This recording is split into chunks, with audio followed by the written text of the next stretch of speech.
Okay lang kayo ba, ma'am? Baka ma'am, galit ka, ma'am. Kasi kumakain ka, charot. Ano, ma'am? Manghingi lang po sana kami ng Bakit advice mo ba? Hindi naman advice. Hindi naman maging suggestion. Opinion. Yung isang pinakamagaling na sa bulso.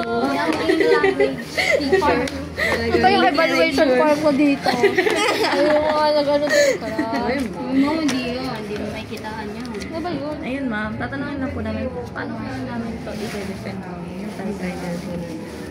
Ba't ako tinatanong? Hindi, ma'am. Based lang po sa nakikita niyong title Opo. namin. Kasi isa ka po sa pinakamahusay mo. Opo. Nabali-balita po dito sa sa buong faculty. Kayo daw po yung Naku. Pero ka dyan. Hindi yan yung balita.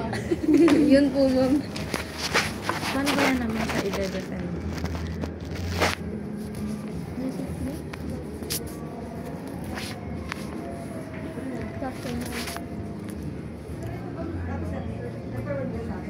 Siyempre, dapat yung title nyo tugma sa inyong introduction.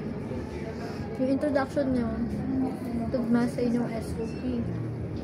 Yung SOP nyo tugma sa inyong instruction.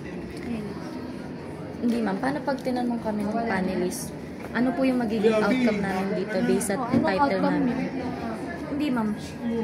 Tama lang po ba to yung title namin? Kasi po wala pong outcome na naka-base dito sa title namin. Hindi po ba hahanapin yun? Kasi po nakafocus lang kami sa challenges eh. Okay lang po yun. Pasok po yun, ma'am. Hindi po ligwa. Paano po kapag tinanong po So, kapag may challenges, ang ipoprovide nyo lang, recommendation. Ano lang? Paano recommendation na? Di ba may mga challenges kayo? Mga nag-gather yung data. Opo, sa mga survey ko.